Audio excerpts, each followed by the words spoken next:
percent of the population within the United States have some American ancestor within their DNA makeup, and even more so within the western United States. The Native Americans saw the Lost River Valley in the 1800s as 1,400 square miles of swamp full of buffalo to feed them before they went to their winter homes.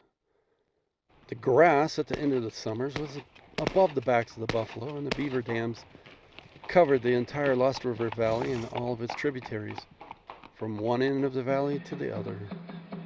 A forest of spruce, firs, and aspens filled what the swamp did not. Today, this valley has been harvested of its trees, and the swamp was drained long ago. What is left is a high mountain desert. It wouldn't even be recognizable by the original residents from 160 years ago. There were mills established up and down the Lost River Valley harvesting those trees generations ago.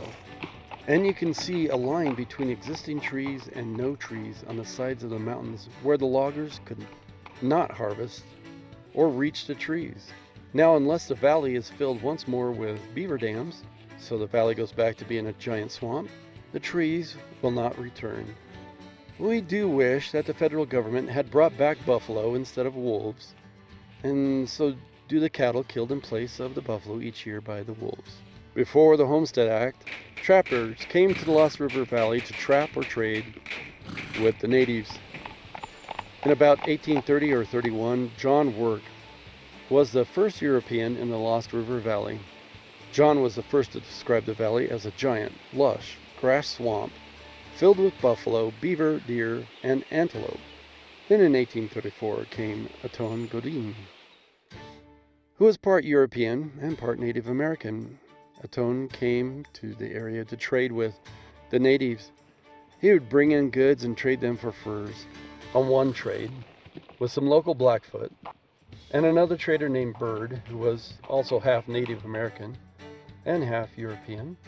Blackfoot with Bird, mostly Bird, decided they wanted Godin's goods without giving him furs in trade and shot him in the back, killing him. I'm not sure if you've ever felt a beaver fur, but it is by far the softest, warmest pelt of fur you have ever felt. The beaver fur has no grain. You've heard of going against the grain? That is talking about furs or the hairs on your head. With most mammals, the hair will naturally fall one direction and resist the other. With a beaver's fur, it falls any direction naturally, thus making it extremely soft. And the Europeans used to line things like hats and cloaks with the fur. It makes a much better blanket, in my opinion. That is why there was such a high trading value and demand for beaver furs. Hunting and trapping in the mountains was a dangerous business. The mountain men who survived trapping and trading had to run in packs.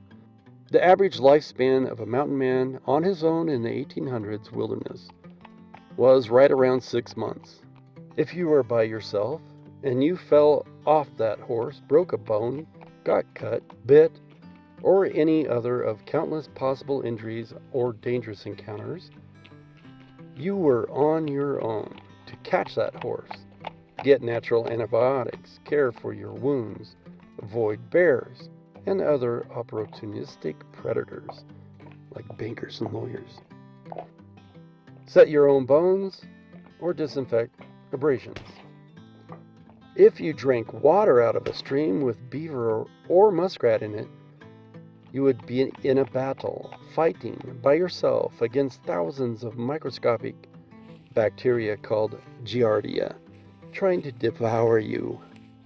Bottom line, if you found a body broken, scraped up, scabbed, with an ugly line of 50-yard potty trot body in the woods during the 1800s, you knew that poor guy had died without friends or even without first-time acquaintances.